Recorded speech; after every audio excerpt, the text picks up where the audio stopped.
6, 1 down, 3 to go, CP3. As simple as that. Skip, what is your reaction to the tweet from LeBron? Aha! So this time, LeBron actually chose to watch a huge game being played by his very close friend, Chris Paul III. And this time, he actually chose to tweet about this game because LeBron tweets about every big game ever played. He's the biggest sports fan I know this side of me. And this time, he at least chose to give a little sort of grudging, very understated support to his close friend, CP3, as opposed to what LeBron did last Wednesday night, which was to choose to attend a WNBA game being played across the street at the same time of a huge game being played in LeBron's town, in LeBron's house, Staples Center, featuring CP3 with a chance to go to his first ever NBA Finals, a Game 6 that also featured the team in the basement, the team LeBron cannot stand. And talk about a grandstand maneuver. LeBron wanted to upstage at least the Clippers, not Chris, although I wish he had at least shown a little more support to Chris by watching the game and tweeting about that game and congratulating him for that achievement. They do have DVR, but okay. Okay, they do have DVR, but the point was that in this case, what really got under LeBron's skin, what tore him apart was that the Clippers were playing a game LeBron believed he belonged in Staples Center, in the conference finals, in a closeout Game 6 potential. LeBron wanted to be that guy in that game.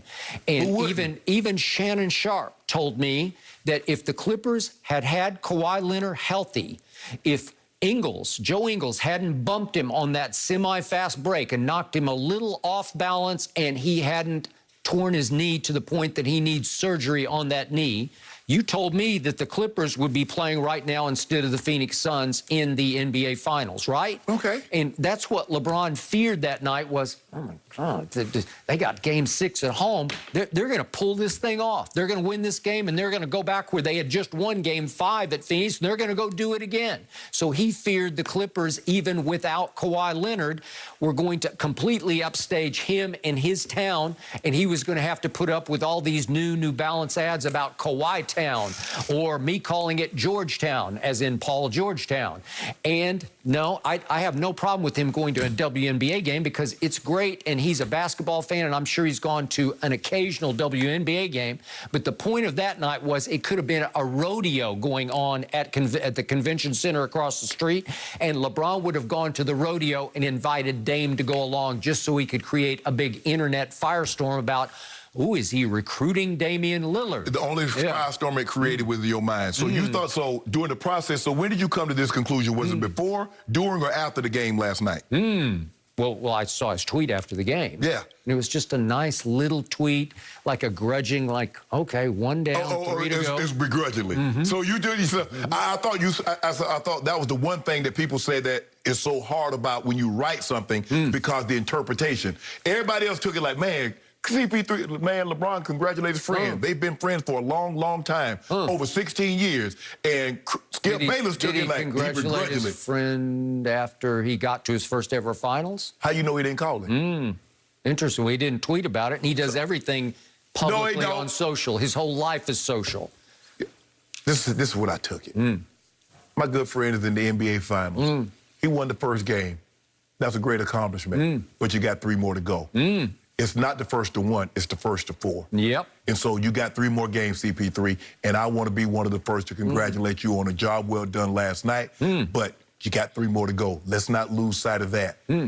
Skip, okay, he didn't want to go to Staples. He wasn't at this game, so you wanted him to go to Staples. If he goes to Staples, he had to show this is his house. You were going to find some fault with it, because that's what you do. Well, I didn't care whether he went to Staples or not, you shouldn't care if he watched the game. He tweets about every big game. Okay. He tweets about golf. He tweets about anything. He tweeted about this one. Maybe he didn't want to watch it. Maybe it was too painful. There you go. Thank you. Whatever the case may be. Yes. He didn't want. Thank you. He didn't want to upstate. First of all, it's LeBron. Everything that he does, LeBron can go get a burger. Man, you know LeBron was over there in the island Westwood. What? Yeah, what'd he get? double, animal Did style. he? No, he didn't. You but seem see, to know all about doubles. I might have partaken a long time ago. Yeah. But Skip. Like last week? Skip, you do realize everything that LeBron does, really not that big of a deal. He's the face of the league, not just the face of the franchise, right? I get that. And he's LeBron right now. Yeah. And we're waiting for Space Jam to drop, right? Guess what? So is Kawhi Town a ghost, just like Kawhi Town is uninhabited.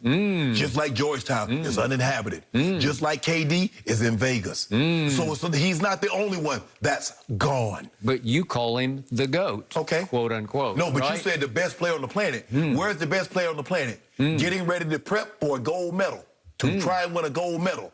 This is not, this is Chris Paul's moment. And see, what you try to do is that you try to hijack it and try to make it seem like LeBron is trying to hijack Chris Paul's moment. Well, he hijacked Game 6 moment. He hijacked it. From That the man Clippers. living his life. From the Clippers, he hijacked it. Guess what happened? LeBron could have been driving, him and Savannah could have been driving. Police pulled him over. Skip gonna say that was a plant. He called the police, told him he was gonna be speeding. They pulled him over on the 405 so he could upstage the Clippers. Did that ever happen? No. No, but that's what you would have said. Well, it didn't happen. He went to a game. Yep. All he did was go to a WNBA game, and you talking about he wanted to upstage the Clippers. So I tweeted late last night, quote unquote, I miss LeBron right after the game.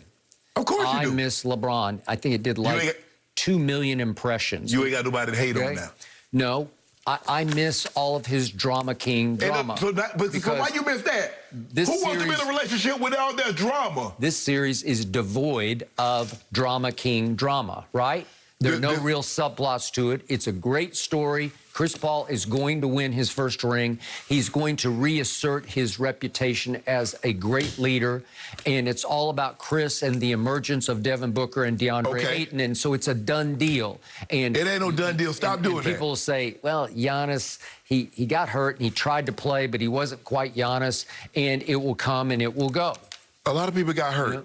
But this is not about LeBron. LeBron tweeted, hey, bro, congratulations on the win, but you got 3 more. As I said, it's not the first to 1, it's the first to 4. Yep. Everybody understands that. I just expected last Wednesday night a fireworks-style tweet of just with lots of emojis and lots of fire and lots of, I don't know, I don't use emojis. I don't even know which ones to choose. But LeBron should have just been over the moon. He should have been doing handsprings on Twitter and on Instagram. The Clippers nobody thought the Clippers were going to do anything. No, the Clippers haven't done anything. About Chris making it to his first finals, right?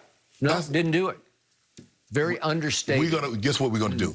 You think, let me ask you a question. Does Tom Brady celebrate getting to the Super Bowl or celebrate after he wins it? Yeah, but you went all the way to the greatest player ever I'm just asking. in any sport. You're not celebrating. Great accomplishment. Okay, has Chris been into a finals before? No. But what good is, so if Chris Paul gets there and he doesn't win, what? Well, you congratulate the man for just getting there. No, we don't do participation. Okay, well, that's you, but you've been to how many? Like, you cakewalked all those Eastern finals? Most people, Skip. You've been to 10? Yes, we've been to 10. Okay. So we don't get in our things that excites a lot of people doesn't excite us. Okay. Yeah. Well, because you got the Space Jam ripoff. No. But Skip, I mean, you think about it. I mean, billionaires. I mean, what did they tweet to one another? What do you get the guy? What's the celebration? Okay, but Chris isn't a quote-unquote billionaire. Yeah, he is not. He hasn't ever done this before. He's worth $1 billion. He ain't Bezos. He ain't what Elon Musk. Okay, but he's got he's got nothing to show for it all. You just said it in the last topic. But guess what? When he gets one, now we celebrate. Oh. Now we celebrate. Yeah. Now guess what? Me and Bron, we'll invite him up to the place. Pop a couple bottles of that Rothschild. Yeah. Yeah, the Opus. That's what we do. LeBron needs to gear back on that. Well, see, you worried about the wrong things. Yeah. They say wine is good. Wine is good for you. In moderation. Yeah. Yeah. They drunk a lot of it in the Bible. Didn't they teach you in the Bible? Did he turn 1 barrel? Did he turn water into wine? So how much was it? Was it a pitcher or was it a lot? In moderation. The Blue Zone. Have you ever heard of the Blue Zone? No. It's where the life expectancy. You drink a lot of wine up there. Yeah, you need to read about it. I give you a book about it. Really? Yep. Well, I'm about to start drinking me some. I got me a big barrel of silver oak. Do you really? Yeah. Okay. Jenny, you want it? Yes, I do. Actually.